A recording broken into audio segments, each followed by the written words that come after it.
ayat 20-nya. Yang terlalu keras lah ayat 20-nya. Oke. Lihat, aku berdiri di muka pintu dan mengetuk. Jikalau ada orang yang mendengarkan suaraku dan membukakan pintu, aku akan masuk mendapatkannya, dan aku makan bersama-sama dengan dia, dan ia bersama-sama dengan aku. Ketuknya pelan-pelan juga lah, jangan terlalu keras juga, kesian tuh hajarmu terlalu keras nanti. Oke, itu yang pertama. Sekarang kita sudah masuk bagaimana cara untuk omong dengan dia, bisa mengerti? Ketuk pintu hatinya. Oke? Ketuk pintu hatinya. Santo Paulus bilang begini, ketuknya dengan cara seperti apa? 2 Timotius, apa duluan antara JJ dan Alarik? 2 Timotius 2. Wait. 2 Timotius. Ini anak umur 16 tahun ini, Miss Dinar nih. Wow, bagus ya, saya senang. Buka kitab suci begitu bagus, oke. 2 Timotius 2 ayat 24. Tanda cici kalau dibuka ya saya. 2 Timotius. Dutim 2. Oh, perjanjian lama Tuhan. Jangan perjanjian baru lah. Itu surat Santo Paulus kepada Uskup Timotius, perjanjian lama bagaimana? Engkau sekarang surat apa yang sekarang engkau sudah buka, di bagian mana, di surat apa? 254. Bukan halaman. Di surat apa? Di situ. Surat Rasul Paulus kepada Timotius. Nah, engkau sudah di 1 Timotius atau 2 Timotius? Lagi buka halamannya, Padre, karena saya kan tidak terbiasa buka Alkitab. Kalau ke gereja itu biasa dengar promo baca tulisor.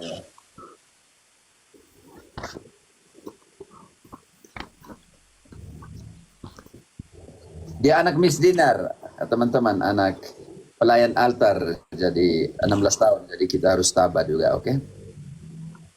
Ya, masih mau tanya, oke, sebentar selesai, ini baru Ancel. 1 Timotius ayat keberapa, Padre? 2 Timotius 2, bab 2. Bab 2. 2 Timotius bab 2 ayat 24. Ayat 24. Sebelum engkau baca ayat 24, sebentar. Alis, sebelum engkau baca ayat 24, kalau engkau sungguh-sungguh mau omong dengan dia, yang pertama ayat 23-nya kau harus baca, hindari perkara-perkara itu. Apa saja perkara-perkara yang perlu dihindari? Hindari soal-soal yang dicari, yang bodoh, dan yang dicari-cari, tidak bukan yang dicari, yang dicari-cari. Yang bodoh dan tidak layak. Ulang kembali yang sesuai dengan tertulis. Hindarilah soal-soal yang dicari-cari, yang tadi kan hanya bodoh, bilang yang dicari, harus bilang yang dicari-cari, apalagi?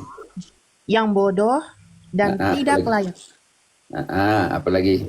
Persoalan-persoalan itu, engkau tahu bahwa soal-soal itu menimbulkan pertengkaran. Kalian kadang bertengkar kan, Alin? Iya benar, saya bertengkar karena saya menjelaskan. Kalau kau mau jadi hamba Tuhan untuk menjelaskan dengan baik, kau hindari persoalan-persoalan itu dan kau konsentrasi di ayat 24. Apa itu ayat 24? Sedangkan seorang hamba Tuhan tidak boleh bertengkar, tetapi harus ramah terhadap semua orang. Ia Caranya harus ramah, cakap mengajar dan sabar. Harus ramah dulu. Pertama, harus ramah dengan semua orang. Yang kedua, cakap mengajar. Kalau supaya engkau bisa mengajar dia, engkau harus harus belajar dulu. Engkau harus belajar dulu, engkau harus tahu tentang imanmu yang benar seperti apa. Oke, setelah itu engkau tahu mengajar, setelah itu wait, Padre. Setelah itu cakap mengajar, setelah itu sabar. Engkau baca, cakap mengajar, sabar. Sabar, lanjut. Kenapa harus sabar? Karena harus cakap mengajar, harus ramah, harus tabah, harus cakap mengajar, harus sabar. Lanjut, ada alasannya, lanjut. Lanjut ayatnya tadi. Cakap mengajar, sabar, sekarang sudah disabar. Lanjut sedikit.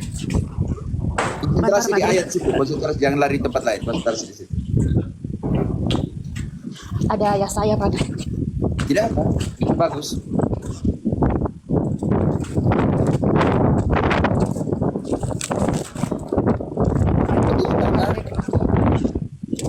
Ini Pak Padre ada ayah saya, jadi saya ke ruangan yang tersembunyi gitu biar nggak ini.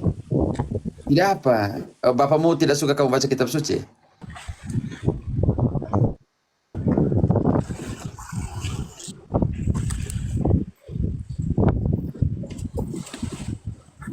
Gini kan Padre, saya kan sudah menjelaskan tentang dia extra ecclesia nulla salum, terus dengan Jangan dulu ganti Konsili tema, Tridentine dia. saudara. Tapi Sebentar. Jangan ganti tema, bacakan selesaikan dulu ayat. ban- 2 Timotius tadi 2, sekarang ayat 25-nya.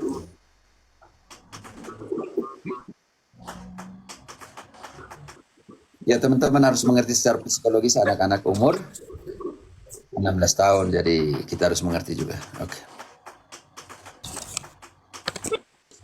Atau bisa bantu yang lain?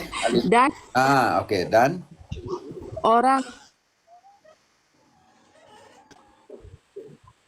dan menuntun orang yang suka melawan, sebab mungkin Tuhan memberikan kesempatan kepada mereka memimpin mereka sehingga mereka mengenal kebenaran. terpotong ya bang. Engkau pindah ke tempat Mereka yang menjadi sadar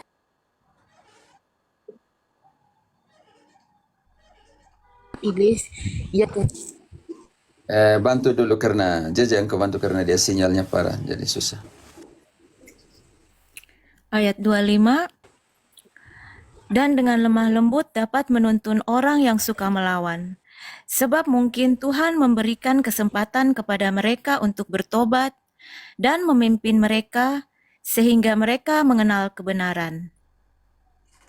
Dan dengan demikian mereka menjadi sadar kembali karena terlepas dari jerat iblis yang telah mengikat mereka pada kehendaknya. Alarik, jadi engkau omong dengan penuh kesabaran, oke, kepada temanmu. Dengan tidak usah ajak bertengkar, omong dengan hati, dengan cinta yang paling dalam, oke? Kalau dia mau ikut, pulang kembali, Oke, Padre. semua karunia-Nya diperbaharui. Kalau tidak, Yesus tadi, Yesus lagi, surat Ibrani sudah mengatakan tidak akan diperbaharui sampai mereka bertobat. Oke? Oke, kita Iya, pindah ke, kita ke Oke, Ancel dulu ya. Ancel. Bisa temani saya di atas, engkau bisa mute dulu. Ancel silakan. Oh iya, siang Pater. Solve. Anak Papua silakan. Papua ya? Iya, iya. Ya. Ini Pater saya mau nanya. Kan kemarin saya kebetulan ke Jakarta. Kalian lihat ponakan di sana. Ponakan saya dia kemarin menikah, tapi istrinya itu janda. Terus istrinya itu pernah menikah, janda, tapi mereka bisa cerai hidup ya, mas suaminya masih ada, tapi sudah cerai. Tapi mereka nikahnya itu nikah Katolik. Janda itu. Ya, terus ponakan saya ini menikah sama, iya, janda itu dia nikahnya nikah Katolik. Awal nikah pertamanya tuh nikah Katolik. Tapi saya mau tahu, ponakanmu tuh menikah Katolik dengan janda itu? Nah itu dia Pater kan karena yang istrinya itu kan pernah menikah Katolik, jadi Ya. mereka Ancel, tidak bisa menikah Katolik. Jadi iya. Ancel, ponakan tuh menikah lagi dengan janda Iya, itu. iya, Pater. Sebentar, saya selesaikan Iya, dulu iya. statementnya. Baru engkau potong, kalau tidak saya tidak mengerti juga nanti. Engkau dengar baik-baik sampai selesai dulu. Iya, iya, Pater. Ponakanmu itu bukan menikah secara Katolik dengan janda itu, atau menikah secara Katolik. Tidak secara Katolik, Pater. Mereka menikah Mereka sipil. menikah Adventis. Ini jadi persoalan besar. Adventis, Pater. Ini jadi persoalan besar. Pendeta Adventis itu secara hukum Iya, Pater. sipil bisa dituntut oleh pasutri sebelahnya. Artinya suami dari janda itu, karena mereka belum anulasi Iya. perkawinan Katolik. Kenapa? Karena pendeta Iya. Adventist itu melakukan sebuah kesalahan total dan besar. Karena janda itu yang menikah dengan ponaanmu itu masih terikat perkawinan Katolik. Itu secara perdata dan pidana bisa dituntut Iya. oleh pasangan dari janda yang tadi. Pasangan yang sebelumnya menikah Katolik. Iya, Pater. Itu bisa menuntut. Dituntut itu, pendeta Advent yang menikahkan itu bisa dituntut. Secara proses hukum. Hukum sivil. Karena hukum sivil Indonesia contohnya tidak bisa menceraikan perkawinan Katolik. Hukum sivil Indonesia hanya bisa menerima keputusan tribunal eklesiastik. Tribunal gereja yang memutuskan anulasi atau tidak anulasi perkawinan itu. Dan Advent, pendeta Advent yang menikahkan ponaanmu dengan janda yang masih terikat perkawinan dalam perkawinan Katolik, belum ada proses anulasi, itu bisa dituntut pendeta karena dia berpartisipasi di dalam menikahkan orang yang masih terikat perkawinan. Karena semua negara Iya, Pater. Makanya menerima kemarin hukum iya. Katolik. Karena itu negara, contoh Indonesia tidak bisa menceraikan perkawinan Katolik. Oke, silakan. Ya kan kemarin jadi saya pas karena dengar dia menikah, makanya saya ke sana. Saya ngecek ternyata istrinya itu janda. Istrinya itu awalnya itu dia seorang muslim. Terus dia masuk dia menikah sama suaminya itu mantan suaminya, bukan mantan sih sebetulnya karena kita Katolik kan tidak bisa Makanya cerai. tidak bisa dikatakan janda juga. Suaminya ya. Angel, engkau jangan bilang Pak. janda. Tidak bisa. Makanya saya bilang Angel, kita omong nih waktu yang sama nih, Kak. Saya iya, selesaikan. betul, Pater.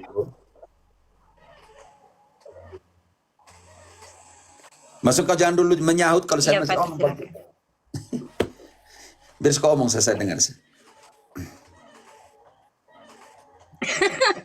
Tidak Ya, Pater karena saya ngomong omong, kau dan potong, saya saya dengar. omong, saya belum selesai. Saya belum selesai, kau potong. Iya, jadi kau potong saya omong. Oh, delay. Maksudnya begini, jangan juga pakai terminologi janda karena dia belum janda. Bisa mengerti? Iya. Mengerti, Romo? Jadi sini bagaimana pencatatan sivil mereka? Karena dia masih terikat perkawinan sebelumnya. Tidak tahu kenapa engkau adik menikah di sana, keponaan menikah di sana. Karena tidak bisa menikah Katolik, begitu.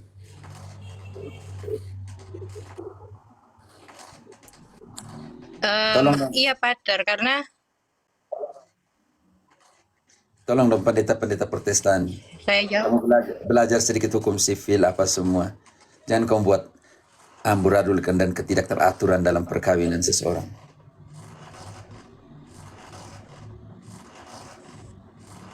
Kesian.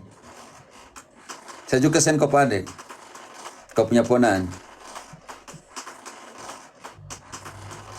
Itu takutnya suami yang dari ibu itu, dari perempuan itu bisa tuntut loh.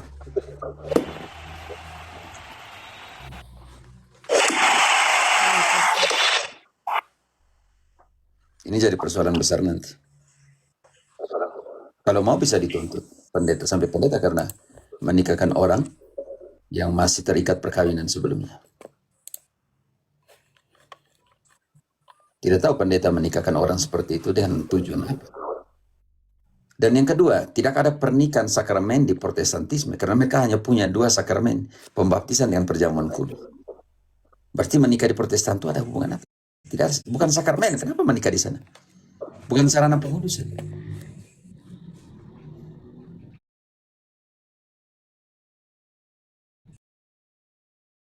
Tahu, Pater. Saya juga awalnya saya pas dengar, makanya saya ke Jakarta kemarin.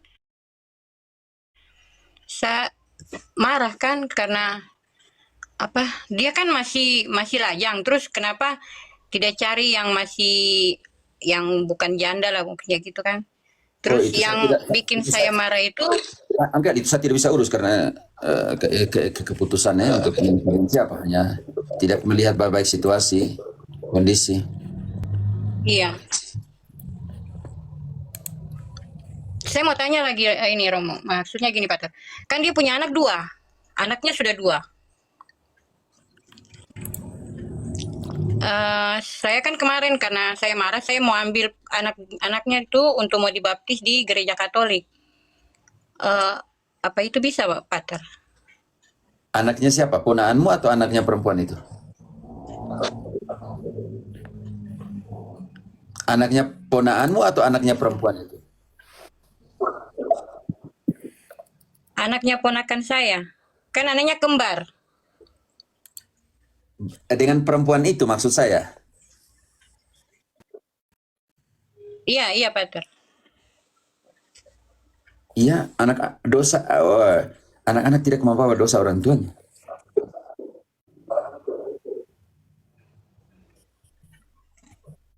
Jadi saya mau kembalikan mereka, anak-anaknya itu saya mau baptis di gereja Katolik. Boleh kan, Pater? Dua-duanya Katolik. Karena ponaanmu Katolik, karena perempuan itu juga menikah dan masuk Katolik dan menikah Katolik. Hanya kenapa Adventis menikahkan orang yang masih terikat perkawinan, itu yang pertama, yang itu. Anak-anaknya Katolik karena bapaknya Katolik, mamanya Katolik karena menikah Katolik dan masuk Katolik dengan perkawinan sebelumnya.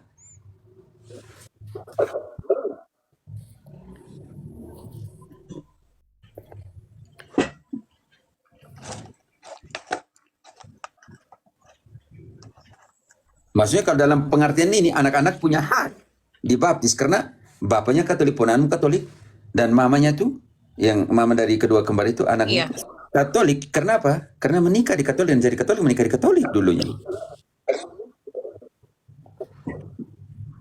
iya. Pernikahan Katolik sah Cuman secara kan kemarin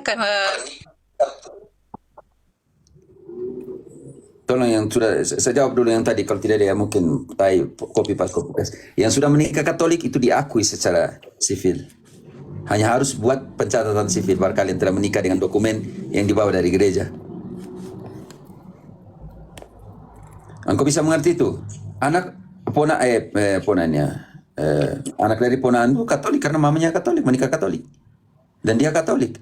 Yang menjadi persoalan besar di sini, kenapa dinikahkan di Adventis sedangkan ibu itu masih terikat dalam perkawinan sebelumnya, itu perkawinan Katolik. Cari gampang atau gimana ponaanmu? iya Cari itu.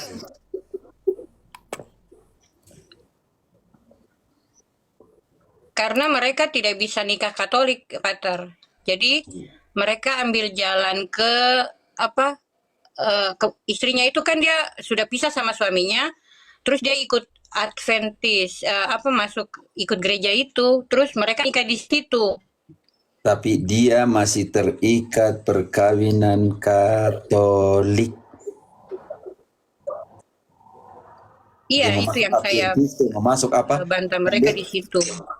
Takutnya suami dari ibu itu yang dalam perkawinan Katolik yang belum dianulasi itu bisa menuntut sampai pendeta juga, bisa dituntut secara perdata dan pidana. Iya. Begitu ya. Christian Siagian, mute kan, saya tidak suka yang komen. Tolong, yang mau landir ke apa, tolong di purgatorium kan dulu. Punya maksud baik tapi kata-kata tidak enak. Hati-hati karena mantan suaminya bisa memperdatakan dan mempidanakan sampai dengan pendeta. Karena istrinya masih status istrinya karena secara perkawinan Katolik. Iya, Pater. Begitu, anaknya punya hak jadi Katolik karena bapak ponaanmu Katolik dan ibu itu terikat perkawinan Katolik dan menikah secara Katolik dan dia jadi Katolik. Iya, Pater.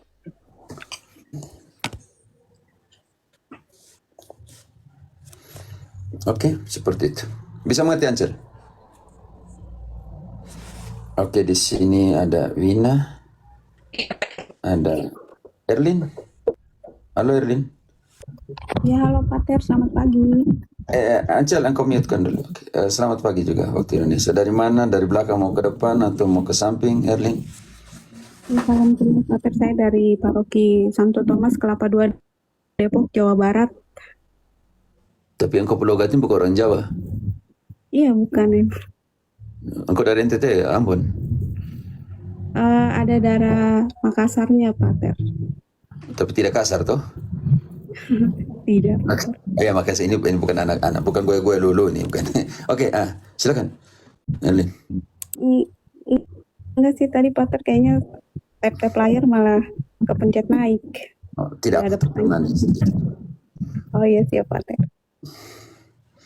Mungkin ada persoalan sesuatu, silakan. Bukan hanya soal kitab suci, mau soal psikologis apa silakan. Persoalan hidup apa semua bisa ditanya. Oke. Untuk sekarang sih masih belum ada persoalan sih Pater, aman-aman aja. Oke, aman kalau gitu. Ya, boleh diturunin aja Pater, nggak apa-apa. Kenapa?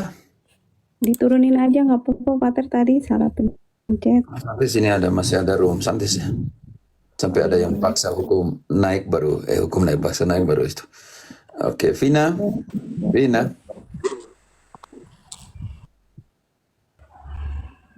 Vina, Vina.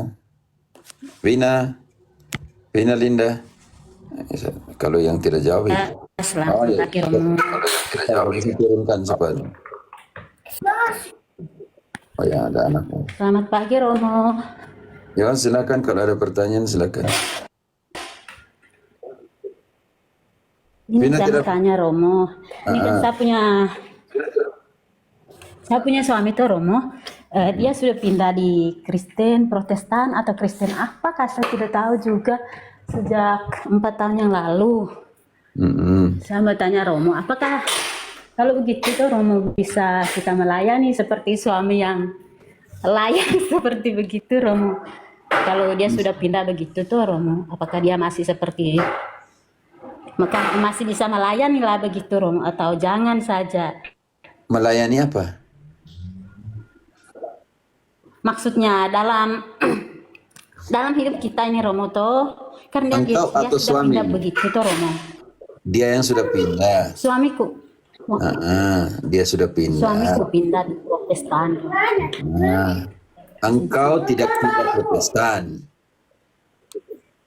Iya, saya tidak pindah Romo. Oke, sekarang pertanyaan, siapa yang boleh melayani? Engkau atau suamimu? Itu yang maksudkan atau bagaimana? Suamiku tuh Romo, maksudnya saya tuh apakah kita bisa melayani dia seperti suami yang layaknya begitu atau dibuang saja begitu? Dia sudah di sebelah Kalau sana. disuruh pindah Apa? begitu Romo. Status perkawinan itu masih tetap. Tapi kau jangan bodoh-bodoh melayani dia sebagai istri dalam pengertian di kamar dan semua suka-suka dia. Daripada engkau merusak kau punya tubuh dan jiwa. Dia pi makan di sana, dia pi makan lagi di sini.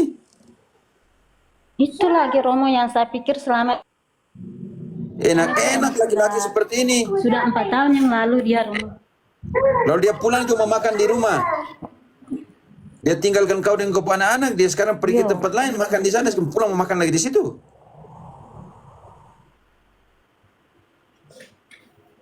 Jadi Itu sudah jangan Romo yang saya bilang. datang bawa penyakit ke rumah dan kau terima dia di rumah dengan penyakit. Dia ada di situ kah? Sama omong langsung. Tidak Romo, saya ini kan di rantau Romo, dia di kampung. Lalu dia pergi lari naik dengan perempuan lain. Saya di kan Dia saya ini orang NTT kalau omong seperti ini terus repot. Apalagi persoalan seperti ini saya langsung omong depan mata. ya Romo. Saya juga orang Manggarai Romo, orang itu tes. Iya, dia masih sebagai suami. Penting sekali, tetapi dia sudah pergi lari naik dengan perempuan lain. Dari pulang sini dia mau minta makan lagi di rumah. Jadi kamu laki-laki setelah kamu tinggal kamu punya istri, kamu pergi dengan perempuan lain, kamu pulang pergi minta makan di rumah. Enak-enak sekali. Status tetap jadi suami. Tapi saya juga jaga saya punya tubuh, saya punya jiwa. Ya, mereka sudah nikah secara Katolik. Kalian tidak dengar baik-baik tadi kan? Sudah menikah Katolik, lalu ibu pergi ke rantau, suaminya cari perempuan lain. Sudah 4 tahun lalu. Lalu pertanyaan ini, Bu, apakah saya harus melayani sebagai istri? Dalam konteks apa? Romo,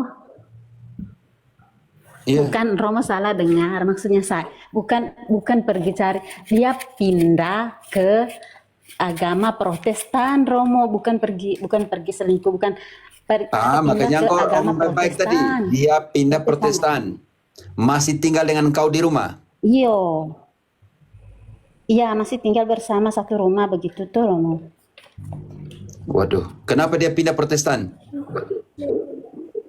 Itu lagi kan ceritanya Romo, saya pergi rantau dulu. Waktu saya di tanah rantau tuh dia pergi, tiba-tiba saya dengar anakku cerita, dia bilang, "Ay mama, papa sudah pergi pindah lagi ke agama Protestan." Ya gitu, Romo. Sudah 4 tahun yang lalu tuh. Lalu sekarang engkau tinggal dengan dia, tidak? Saya kan masih di rantau, Romo, mereka di kampung. Jadi kau belum pulang ke kampung, saya tidak bisa menyelesaikan perkara itu dulu. Kau masih di rantau juga. Ini kan Romo rencananya mau pulang ini, makanya saya tanya Romo apakah Kau kita pulang, saudari, bisa. kau pulang dan kau omong di dia punya muka. Engkau punya agama ini apa? Kalau saya Katolik dan kau jangan mengotori iman Katolik saya. Titik. Iya, Romo, nanti kalau saya sudah pulang nanti baru saya ikut lagi. Engkau omong harus keras begitu. Kalau di depan dia. Nah, omong. Saya ini nikah Katolik. Saya lahir besar Katolik, hidup Katolik. Kalau engkau tidak mau, engkau pergi dari sini. Itu lagi. Daripada kau mengotori saya punya iman. Kita sudah janji nikah Katolik, Iya, Romo. tempat lain. Apalagi mama tua, engkau dirantau untuk hidup kau punya anak. Engkau sekolahkan mereka. Iya, sekolah anakku 3 orang sekolah anak. Bayangkan, bab tua buat apa? Jadi di kampung tuh Romo cuma sakit-sakit aja kerjanya. Dia Urus lagi sakit-sakit ya sama kerjanya, tapi kayak karena itu budak dia sekolah sudah lah. sakit-sakit kerjanya, lalu dia pindah agama lain. Dan engkau yang kerja. Itu sudah Romo, mungkin saya stres sekali. Makanya pulang dan kau katakan kepada dia, saya ini nikah Katolik, saya punya anak semua Katolik. Kalau engkau tidak mau Katolik dengan saya, kau jangan kotori saya punya iman. Karena saya mau sambut, saya mau komuni tanpa dosa. Iya, Romo. Ingat bahwa iman anak-anak itu disalurkan oleh ibu. Kau jangan kotori iman anak-anakku. Katakan itu. Bantu dulu. 2 Timotius 1 ayat 5. Jajan.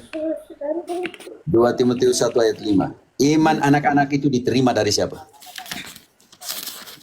Dan 2 Timotius mengotori iman yang ayat 5. diterima dari ibu. Sebab aku teringat akan imanmu yang tulus ikhlas, iman yang pertama-tama hidup di dalam nenekmu, Lois, dan di dalam ibumu, Eunike, dan aku yakin hidup juga di dalam dirimu. Vina, engkau pulang dan kau ngomong, saya ini menikah Katolik. Dan menikah itu sampai mati. Katolik.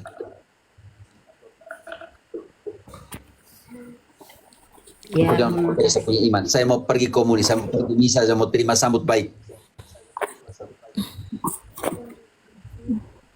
Begitu ya? Vina, tolong keras karena yang membawa iman kepada anak-anak adalah mama. Jangan sampai mama ini dipengaruhi oleh bapak yang tidak jelas yang loncat sana sini doktrin itu. Ya, Romo. Kalau engkau tidak tularkan imanmu kepada anak-anak, memberikan iman kepada anakmu, bagaimana Santo Paulus tadi bilang, Timotius, imanmu kau terima dari kau mama. Oke, engkau pulang kampung dulu dan lihat tuh situasinya. Saya tidak bisa menghakimi Ya, Romo. langsung di sini. Ya, nanti kalau saya sampai di kampung Romo baru saya naik lagi. Engkau omong dia baik-baik, tapi dengan penuh kasih, dengan penuh kasih. Oke, omong baik-baik. Jangan marah, jangan apa. Panggil dia duduk kalian berdua bilang, selama saya di tempat rantau, saya boleh jaga sebuah iman Katolik. engkau ada di sini, di tempat selama saya dirantau, menyuburkan iman Katolik anak-anak, kau pindah Protestan. Omong dia baik-baik. Ya, Romo. Oke.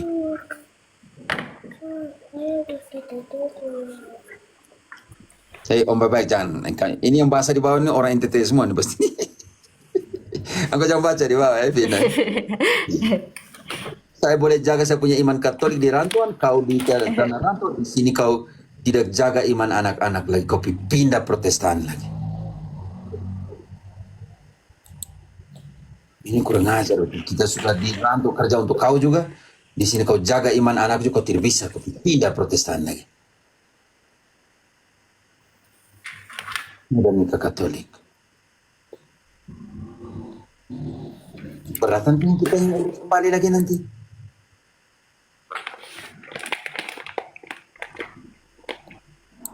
Kamu pendeta-pendeta, kamu ajar kamu jemaat itu jangan cari orang. Ya, Romo.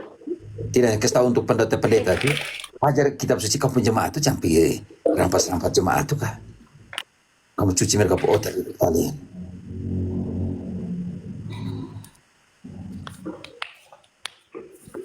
Oke, baik sebegitu Vina. Maaf, saya agak keras karena engkau sudah dirantau, kerja berat untuk hidup engkau punya suami dan anak-anakmu yang Katolik.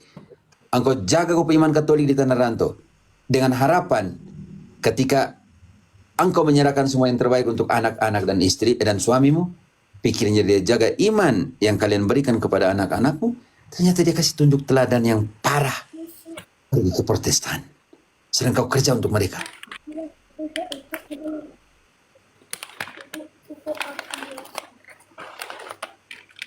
Tolong suami-suami kamu harga iman yang diberikan istri kepada anak-anakmu dari dia dalam rahim. Urus dia sampai besar. Mama masih sibuk, dia mau pembaptisan, mau komuni pertama. Mama yang sibuk. Bapaknya angkat paku duduk di ruang tamu, isap rokok, minum oke. Mama yang berat. Yang kasih mandi anak dan semuanya itu. Setelah itu kamu suka kali didik, tidak mau bantu didik anak-anakmu, apalagi dia dirantau, istriku dirantau untuk cari sesuap nasi untuk keluarga kamu. Tidak. Di tempat menjaga iman anak-anak.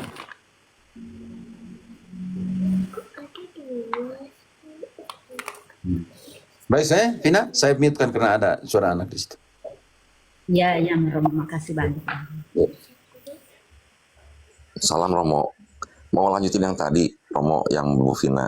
Berarti status perkawinannya secara Katolik masih sah atau tidak, Mo? Kita kan kalau di yang lain, di tempat yang lain, di agama yang lain, kalau seperti itu dianggapnya tidak sah, Mo.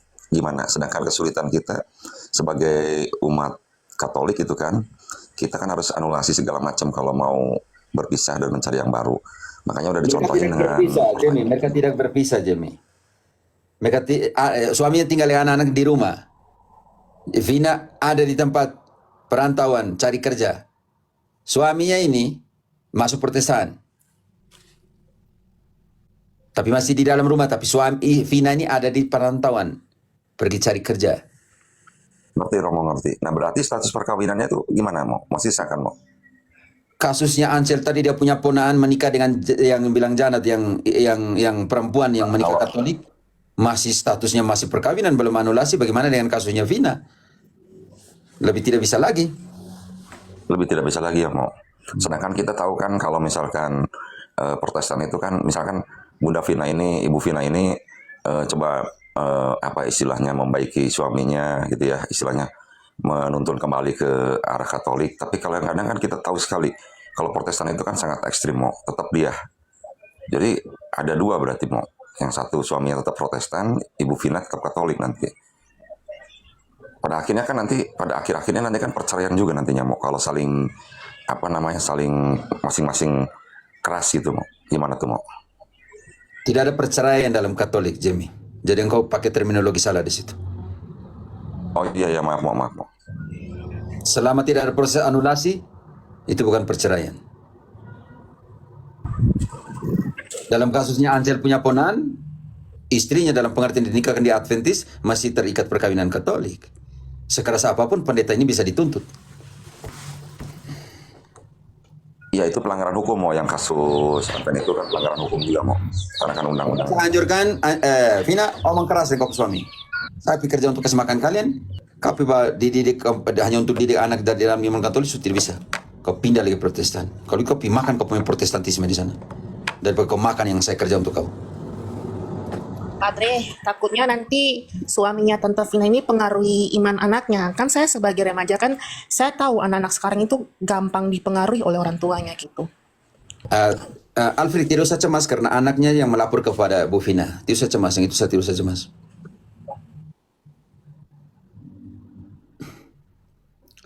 Vina, anakmu yang melaporkan kepada engkau kan? Vina. Ya, kita di Flores ya, tidak mungkin lah. Halo? Ini nge-lag semua ya? Vina? Oh ya, Vina kan lagi jaga anak mungkin anak bosnya ya. Oh ya, saya bisa mengerti Vina. Tidak apa. Saya bisa mengerti. Dan engkau santai aja. Teman-teman jangan pernah omong perceraian Katolik, tidak ada istilah perceraian Katolik, oke? Yang perlu dididik suamimu. Ya Romo.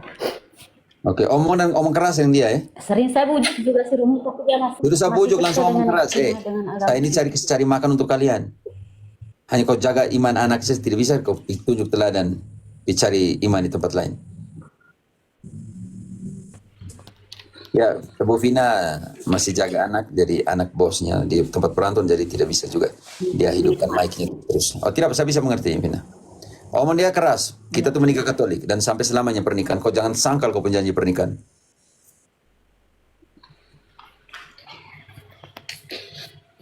Kau jangan terlalu rendah lah, Vina, mau bujuk-bujuk. Tidak, omong keras, selesai. Yang relatif begitu tuh, ku ajar dan ku hajar. Bukti cinta. Di dalam Wahyu 3 ayat 19. Yang ku kasih, ku ajar dan ku hajar. Berikanlah hatimu dan bertobatlah.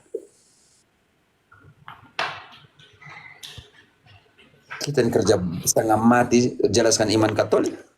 Yang di sana pergi, suka-suka yang Katolik pergi ke sana. Itu ingat itu. Tadi Ibrani katakan, tidak akan diperbaharui sampai bertobat.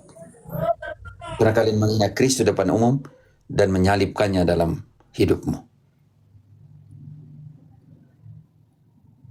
Nah, teman-teman jangan anjurkan mau kirim uang tidak kirim uang, itu urusan mereka. Kita di sini bukan untuk anjurkan kirim uang dan tidak kirim uang. Oke, hati-hati Katolik. Kalian bukan dokter, bukan psikolog, bukan apa, tidak usah anjurkan itu.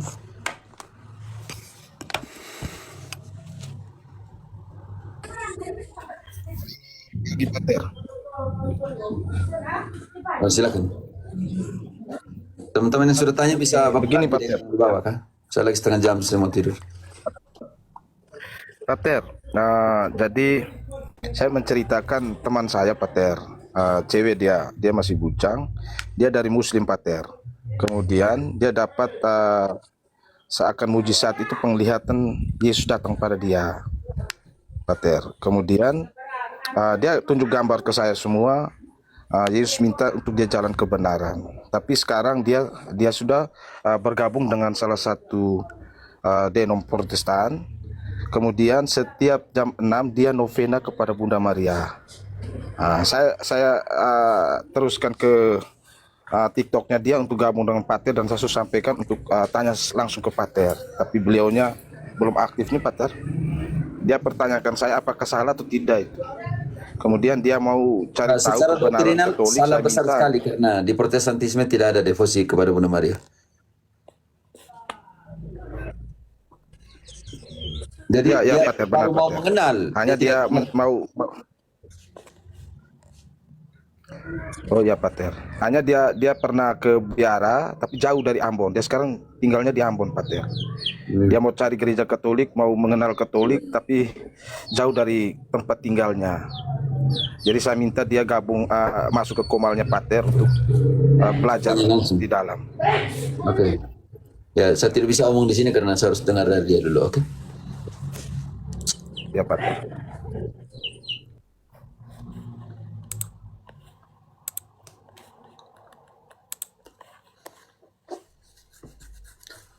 Silakan yang lain. This is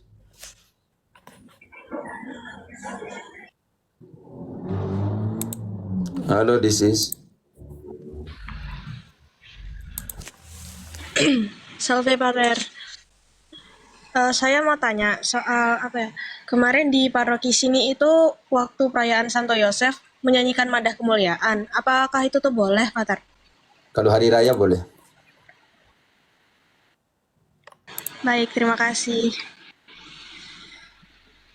Ini Miss Dinar juga ya? Bukan? Iya, Miss Dinar. Dari paroki? Dari paroki Hati Kudus Yesus Metro, Lampung. Oh ya, mantap ya. Bagus lah kalau seminar begini. Tanya saya, mau tanya apa silakan.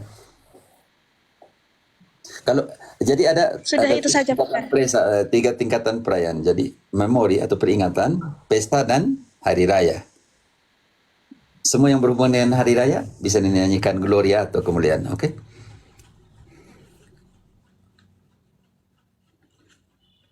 Ya, baik. Terima kasih, Pater. Pertanyaannya ini sudah terjawab. Terima kasih. Ada yang lain lagi silakan, tidak apa. Warna liturgi, tahun liturgi, sudah semua didapat di sana atau belum? Belum. Nanti tolong diajarkan ya para pendamping Miss Dinar. Jangan biarkan Miss Dinar tidak tahu tahun liturgi, warna liturgi.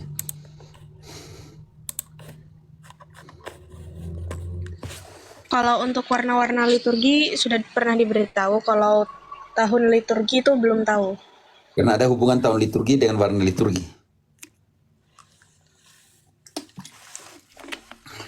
Contohnya dalam tahun liturgi dia punya masa prapaskah, masa Advent, Natal, masa biasa, prapaskah, masa Paskah. Jadi setiap masa itu dalam tahun liturgi punya warna liturgi berbeda. Jadi ada hubungan dengan tahun liturgi dan warna liturgi. Ya, terima kasih, Pater. Atas pengertiannya. Silakan teman-teman. Pater, selamat pagi. Yuk. Pater setuju ya dalam perkawinan tidak ada perceraian. Tetapi dalam mendampingi perkawinan banyak sekali kasus-kasus, Pater. Kalau perkawinan pisah, istri ingin pisah karena kekerasan suami. Bu, harus dibedakan perkawinan Katolik atau perkawinan umum. Perkawinan Katolik, Romo. Oh ya, harus ditegaskan di situ dalam perkawinan Katolik tidak mengenal kata perceraian, tapi ada anulasi. Tetapi dalam perjalanan kita saat jatuh cinta memang setuju dengan itu. Tetapi dalam perjalanan 10-20 tahun saya mendampingi perkawinan, banyak sekali mereka pisah karena kekerasan perempuan di dalam keluarga. Contohnya suaminya judi online, kemudian si istrinya mengalami kekerasan secara psikis. Itu yang pertama. Kemudian yang kedua, ini yang lebih ngeri lagi ya. Neneknya mengambil cucunya, memang mendidik secara Katolik, tetapi tidak boleh diambil oleh nenek dari ibunya perempuan itu. Kita menghadapi hal-hal ini yang menurut saya bagaimana sih pendekatan pastoralnya, Pater?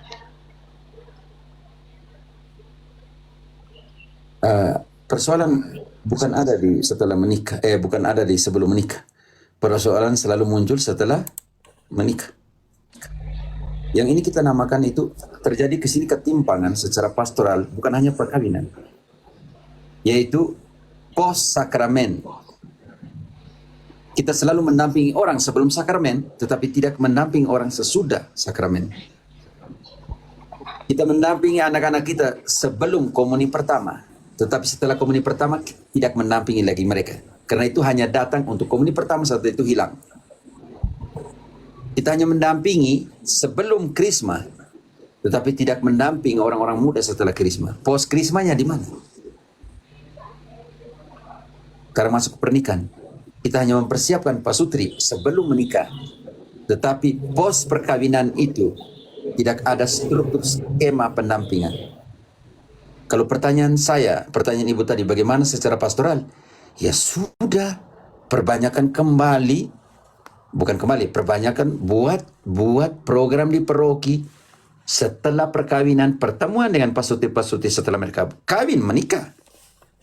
Berapa kali ibu, saya mau tanya di parokimu, retret pasutri satu yang kemarin, tahun kemarin menikah, yang umur perkawinannya 2 tahun, yang umur perkawinannya 5 tahun, rekoleksi pasutri yang menikah dari tahun ini sampai tahun ini di parokimu, berapa kali? Baik, sudah ada kelompoknya Romo, ada Bukan keluarga, soal kelompok kelompok pemuda ini, Katolik. saya bukan tanya ada kelompok yang tidak. Saya tanya, sudah berapa kali selama engkau di paroki itu melayani secara pastoral ada pengumuman gereja, rekoleksi perkawinan pasutri dengan umur 1 sampai 2 tahun, berapa kali? Bukan tanya sudah ada kelompok atau tidak. Tahun kami baru 1 kali, Pater. Umur 5 tahun, berapa kali?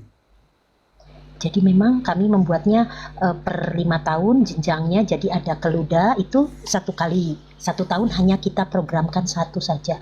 Karena memang Bu, berapa ya, Romo, pasutri yang ikut retret, yang ikut rekoleksi? 26 untuk yang muda.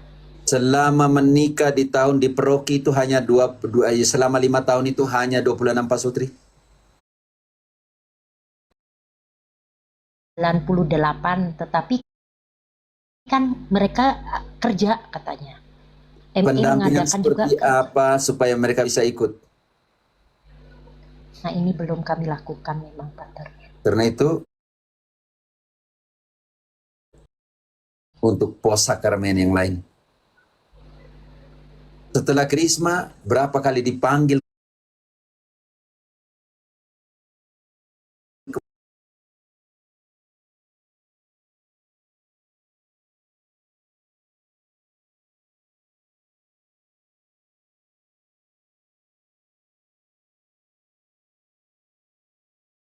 salahkan pasutri ketika kita gereja tidak mau ambil inisiatif untuk pos sakramen. Lalu kita salahkan pasutri yang punya masalah ketika mereka tidak tahu kemana mereka harus omong di setiap perkara mereka.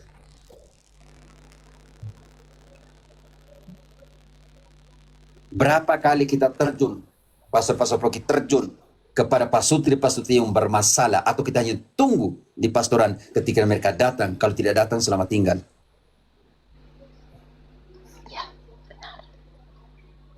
Jadi sebelum tanya bagaimana prosesnya seperti itu, kita tanya juga bagaimana. Saya beri contoh kecil.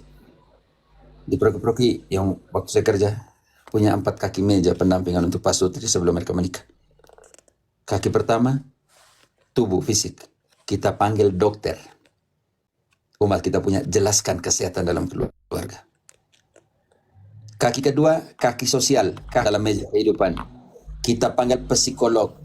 Bagaimana mengatasi problem, manajemen konflik dalam kehidupan pasutri. Bekerja di antisipasi, bukan di kuratif. Memberikan seminar kecil dari seorang psikolog tentang bagaimana manajemen konflik sebagai pasutri. Sudah antisipasi sebelum mereka menikah. Kaki ketiga, finance, ekonomi. Panggil umat kita untuk beri kesaksian mereka yang pernah sukses, yang kerja dari nol, tidak tahu mau buat apa, dan sekarang mereka punya toko, mereka punya kios, mereka punya apa, bagaimana menghandle ekonomi keluarga. Bekerja sebagai antisipasi, bukan kuratif, bukan menyembuhkan, tetapi mengantisipasi sebelum mereka ke sana. Dan kaki keempat, yaitu kaki spiritual, di mana kita bertanggung jawab secara spiritual, hukum gereja, KGK, ataupun bagian dari kitab suci untuk menjelaskan ini loh perkawinan menurut kitab suci, ini loh perkawinan menurut gereja.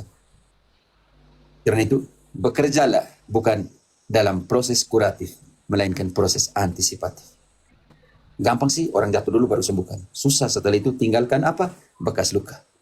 Tapi kenapa kita gereja tidak berpikir bagaimana bekerja, mengatasi, mengantisipasi sebelum mereka jatuh dalam persoalan.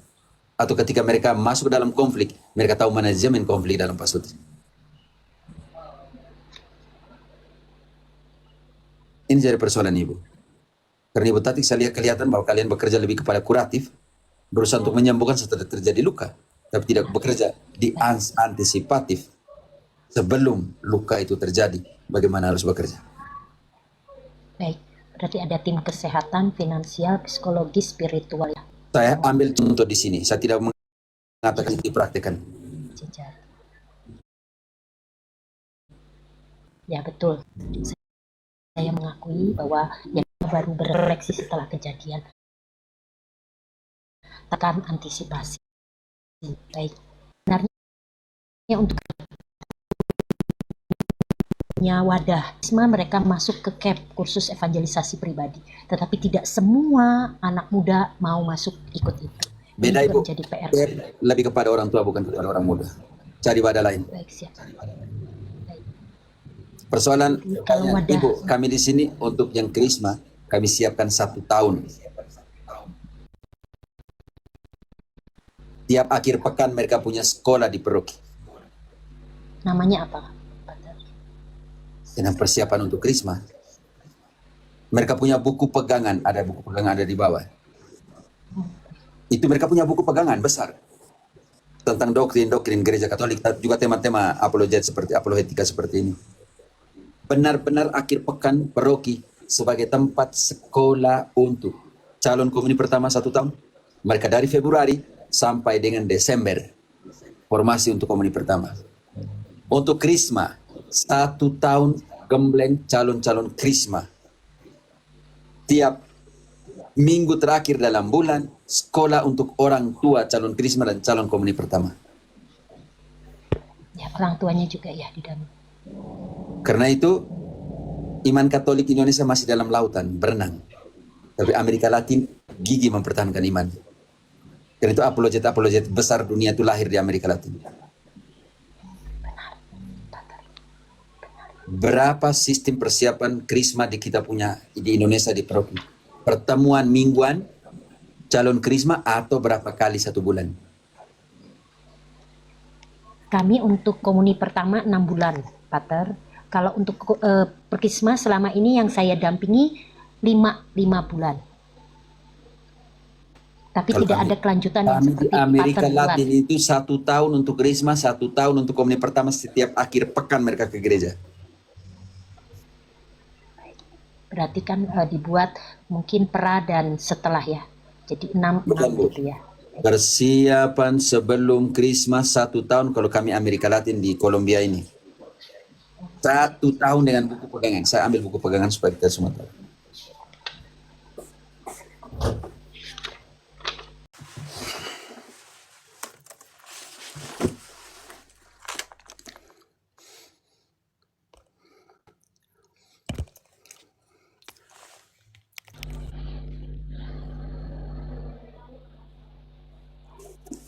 Ini yang pertama. Ini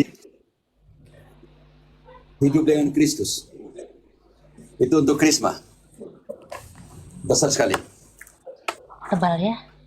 Tapi bagus loh. Dapatkah menerjemahkan? Editorialnya sudah punya. Wow. Ini namanya hidup dengan Kristus untuk Krisma punya. Hidup Bibir dengan Kristus. Sama dengan image of Kristus sama nggak dengan itu, Pater? Ini itu tidak ada hubungan itu. Ini untuk Krisma. Ini ada di buku lain dari. Inisiasi Kristen untuk orang muda. Ini juga pegangan Krisma. Dan yang ini formasi untuk orang muda. Ini persiapan Krisma. Banyak sekali buku untuk komunitas namanya beda. Jadi setiap mereka harus punya buku pegangan. Atau ke proki. Mau ini, mau yang begini, atau yang bibir kon Kristus. Itu keputusan proki. Tapi persiapan Krisma, dia punya buku pegangan sendiri.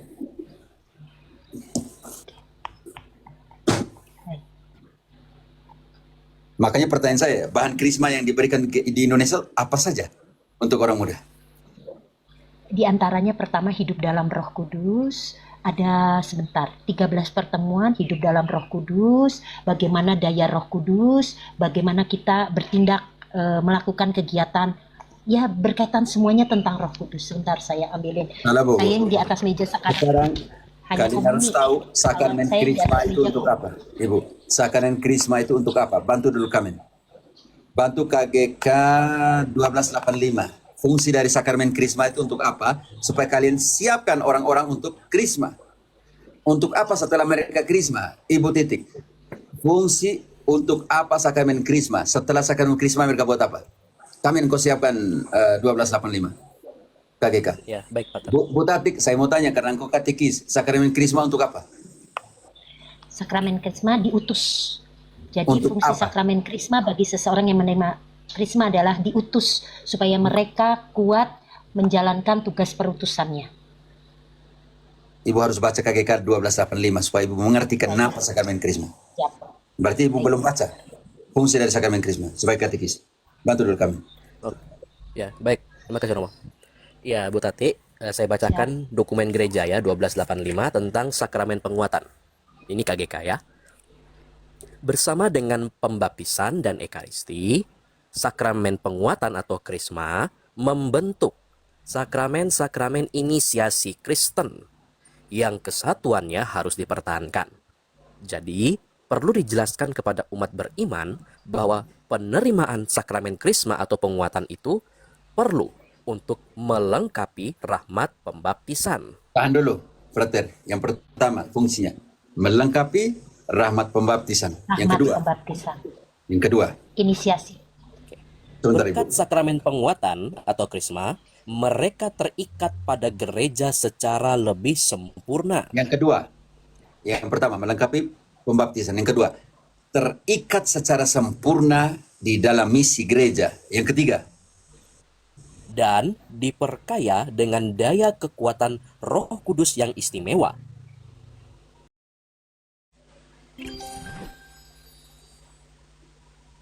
pertanyaan saya untuk Gereja Katolik Indonesia.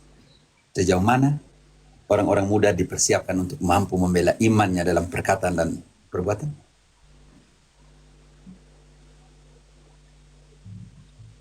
Ya, belum sampai seperti yang Romo katakan. Bukan saya, Bu. KGK yang barusan kita baca. Ya, KGK, betul. Membela iman dalam perbuatan. Saya kalau mengajar ya bilang bahwa setelah Krisma tidak bisa keluar lagi. Kamu harus bertanggung jawab sungguh terhadap imanmu. Nah, saya beri kasus juga saat itu, Pater. Seandainya punya pacar Kristen bagaimana? Waduh, gimana ya Bu? Kan saya mengajar SMP. Bagaimana menurut kamu? Saya mencoba menarik kasus-kasus. Tapi pada kenyataannya anak kita memang kembali kepada orang tua. Kalau pendampingan orang tuanya baik, anak itu imannya baik. Tapi kalau pendampingan Tatik, orang tuanya tidak baik, sejauh ya, mana tema-tema pembelaan iman apologetika diberikan kepada calon Krisma? Itu pertanyaan besar. ya belum, Pater. Sejauh Mungkin mana kita seorang bisa- katekis memperlengkapi dirinya dengan tema-tema pembelaan iman? Kalau itu tidak, bagaimana mengajarnya? Baik, Pater. Saya mau belajar lagi. Makanya pertanyaan saya, sejauh mana katekis Krisma memperlengkapi dirinya dengan pembelaan iman Katolik yang sesungguhnya? Karena yang kita bentuk, kemuridan yang kita bentuk dalam sakramen Krisma adalah mereka yang mampu mewartakan dan membela imannya dengan perkataan dan perbuatan. Kalau tidak kita hapus saja KGK 1285. Janganlah, Pater. Ya, siap. Kalau katekis tidak memperlengkapi dirinya dengan pembelaan iman, kalau untuk diajarkan kepada orang-orang muda kita untuk Krisma, kalau itu hapus saja mandat dari gereja ini. Ya, siap, Pater. Lalu pertanyaan, kenapa kamu tidak keluar dari gereja Katolik? Alasannya apa? Kalau katekis juga tidak tahu, bagaimana anak-anak didik mau tahu? Karena itu, ada perbedaan. Ketika mengatakan diri saya katekista, katekis dari kata katekistein, artinya yang memberikan Dengung. gaung ke bawah. Gaung. Gaung itu diulangi kembali oleh anak-anak. Kalau kita tidak bisa memberikan gaung, bagaimana mereka mengulangi gaung yang kita berikan? Yang kedua, semua struktur skema katekese kita bukan memproduksi murid, bukan memproduksi alumnus, tetapi memproduksi kerasulan. Memproduksi rasul yang diutus. Kalau alumnus, berapa kali Ibu kunjung kembali SD yang pernah Ibu sekolah? Berapa kali Ibu? Sebagai alumni dari SD Ibu, berapa kali Ibu pergi ke sana? Kebetulan di sekolah saya ya, jadi tiap hari saya datang ke sekolah karena itu Berapa sekolah kali pergi alumni ke saya. SMP-mu yang kau pernah jadi? Kebetulan satu sekolah dengan TK, SD, SMP di tempat saya berkarya. Berapa kali yang kau pergi ke SMA-mu? Nah, kalau SMA saya SMA negeri, terus terang baru 2 kali reuni saja. Sudah berapa tahun engkau keluar dari SMA-mu dan baru 2 kali pergi? Baik, lulus tahun 93, sekarang 2026. Kalau katekis dan katekese kita memproduksi alumnus, makanya mereka datang suka-suka ke gereja. Tetapi yang katekis produksi adalah kerasulan yang diutus, maka mereka akan datang terus ke gereja. Kemuridan Kristus yang kita produksikan bukan alumnus sekolah. Keras. Seorang katekis itu sebagai pemancing itu. Pemancing itu dia. Tetapi dia stick pancing itu adalah metode pengajaran. Umpan itu adalah materi. Dan ikan adalah anak-anak di dalam katekese kita. Ibu tidak bisa memancing umpan untuk air tawar dan menggunakannya untuk air laut. Ikan di sana tidak akan makan itu. Karena itu ada 4 komponen seorang katekis harus pelajari. Dotes, don, keutamaan, karunia sebagai katekis yang meliputi karunia moral, karunia spiritual, karunia pengetahuan, dan karunia metodologi. Apakah kalian sudah punya 4 karunia ini sebagai seorang katekis? Atau hanya karena angkat pasang jadi karena engkau guru, selesai, engkau bisa jadi katekis? Sekarang, engkau harus mengerti apa itu ikan, anak katekesemu. Kemauannya seperti apa? Ada seorang filsuf mengatakan anak-anak itu seperti malaikat yang jatuh dari surga dengan sayap yang patah. Dan seorang katekis harus menjahit kembali sayap itu supaya mereka bisa terbang suatu saat nanti. Kalau katekis adalah seorang guru, maka dia akan memproduksi alumnus daripada memproduksi kerasulan atau murid Kristus. Ada peluang seperti itu. Dia harus mempelajari stick, pancingan, metode. Bukan hanya tahu, tetapi tahu bagaimana. Dia harus mempelajari materi mana, umpan apa yang harus dipakai. Maka buku-buku tadi itu semacam umpan.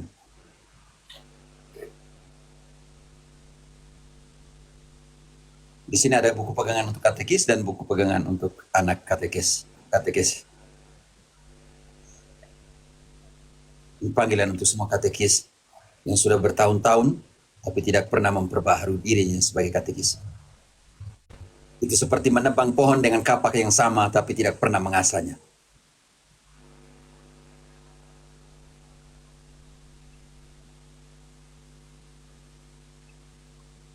Oke lagi 7 menit. Belajarlah Ibu Tatik dan jangan pernah merasa bahwa sudah cukup belajar sebagai katekis. Baik, terima kasih. Dan ketika saya masih di proki-proki, setiap 15 hari, 2 kali dalam 1 bulan, ada sekolah untuk katekis, paroki punya. Mereka datang Sabtu pagi sampai dengan Sabtu sore di proki untuk sekolah.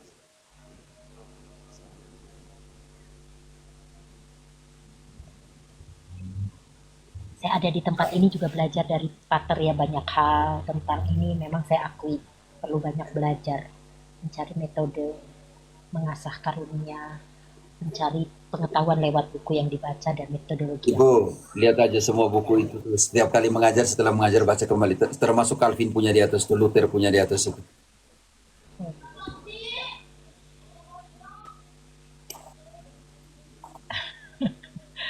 Saya juga belajar sebenarnya ikut Katolik tapi nilainya C terus Pater. Ya ini proses belajar. Dengan Pater juga saya. Para pewarta, tolong para katekis, jangan pernah merasa cukup. Dan jangan pernah merasa di atas segalanya. SPD pernah melakukan dalam kapitel general ke-15, bertobat dari yang mewartakan menjadi yang diwartakan. Ketika seseorang berbicara kepada saya, apakah dia di dalam katekesis atau di apa, dia yang mewartakan sesuatu kepada saya. Saya harus punya disposisi untuk diwartakan oleh dia. Jangan pernah menjadi sombong. Kerendahan hati adalah cermin dari jiwamu. Kerendahan hati adalah tanah di mana ditanam nilai-nilai kehidupan yang lain.